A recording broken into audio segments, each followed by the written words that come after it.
Other House Rules Reviews. My name is Jonathan. Today we're going to talk about Jurassic Park Danger. It's a great little game from Ravensburger. You might recognize that name from different artistic puzzles, 1,000, 5,000 piece puzzles you've seen in different board game stores, as well as some regular big box department stores like Walmart or Target, places like that. This particular game is put out by Ravensburger, but it's a Target exclusive. So that's the primary place that you're going to find it. We're going to talk a little bit about the game, and then I'm going to give you some final thoughts and our house rules at the end. So this is what the board looks like, and it's great. It's actually a little modular board, so it has pieces that are kind of like Catan. You can see the tiles here. I went ahead and set this one up, but the tiles on the outside are labeled as perimeter tiles, and so you shuffle those up first and then just put them out. The orientation and the placement of them is different every game. Same with these interior tiles. And so it's got a really great setup that's nice for replayability. And of course it's a beautiful game. I mean, I love the look of the island. You have 10 different characters that player characters can be. All these are different ones from the movie. And this is all from the original movie, by the way. And so it just gives a great feel there. And then you have the dinosaur card for the player that's going to be dinosaurs. Now, each of these characters come with an associated player character deck. Now, these decks are all pretty much the same. You're going to have, for the most part, the same actions, which are run, sneak, and climb. Now, run just lets you move a character from one space to an adjacent space with nothing blocking. Climb lets you climb over cliffs or mountains, whatever you want to call them. Also lets you climb over downed electrical fences that aren't activated yet. And sneak lets you go sideways on the board, and that basically means you cannot be attacked by a dinosaur, and then in your next turn you can reappear in either the same space or an adjacent space. Now, dinosaurs have all these same actions as well. And then player characters also tend to have special ability cards, and they're all a little different. Distract is a common one that you see. It's a free action. It basically lets you move a dinosaur from an adjacent space into your space, and then you're immediately attacked unless you're sneaking. Other special abilities that players have might be something like this one for Malcolm, which is discard the card. Any one character may return one card at random from their discard pile to their hand. But each character is going to have a different card for their special ability. So with Dr. Sattler, discard a card and another character in your space may return 2 cards from their discard pile to their hand. Getting cards back from the discard are important because your deck is not only what you can play, you can start with 10 cards, it's also your health pool, and so eventually throughout the game as dinosaurs attack you, you have to throw cards away and then you discard cards to use. You can pick back up from your discard pile, but not from what has been taken away in your burn pile when you get attacked. Like I said, dinosaurs have the same actions, though they usually have 2 actions on a card because you'll get to activate multiple dinosaurs.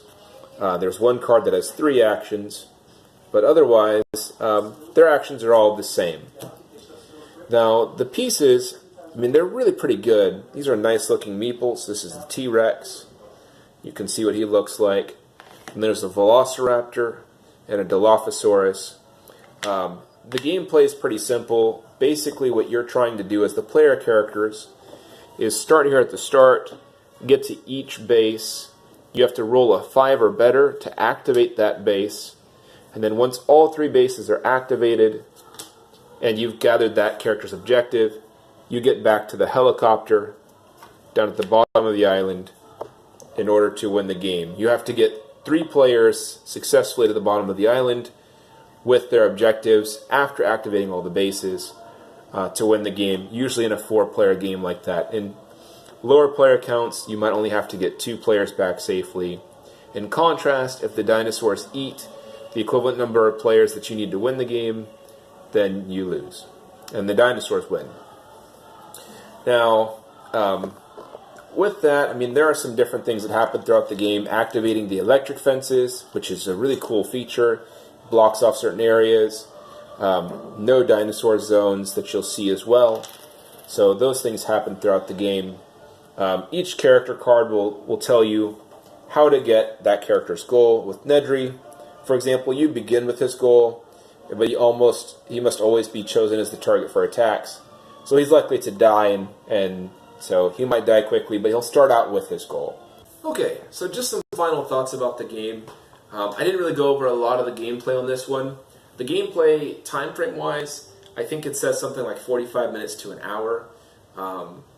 If I went through the entire gameplay with you, it might take a minute. But I just want to say that, I think that this game is really good. I've heard some people say that it's a streamlined game, that you only can do so many things. I don't think they're wrong. But I don't think that takes away from the playability of the game and how it can be enjoyable. For me, there are times when I don't really want to have to think too hard about a game, and I just want to sit down in the evening, have a cup of coffee, maybe get a snack, and talk to my family and play a game that doesn't take a lot of concentration and doesn't take away from the conversation. This one I think does that really well, and it's got a great theme. I love Jurassic Park. It's great. I like it for that. I think too that it really does have some good replayability with the modularity of the tiles, almost like Catan. For us, the house rule we did was kind of more of one that didn't really change a rule, it just added to something that was incomplete in the rule book. When you look at the actions that you have of run versus climb, climb says in the rule book that it allows you to cross over a cliff or a downed fence. It seems to insinuate that that's really the only time it can be used, but there are instances that climb's the only card in your hand, and doing a climb might be really detrimental to you. And it didn't seem like a character would voluntarily go to the work to climb up a cliff face to put themselves in harm's way. So what we did is, you still have to satisfy the roll for the climb, but once you do, you can just walk into another zone the same as doing a run. Or you can do the climb, player's choice. And we did that both for dinosaurs and players to make it fair. But it was more just something to add to the rules for what seemed like an oversight in how the rules were written. So anyway, I hope you enjoyed this review. If you have any questions or comments, please leave them below. I'll try to get back to them as quick as I can. Thanks so much and have a great day.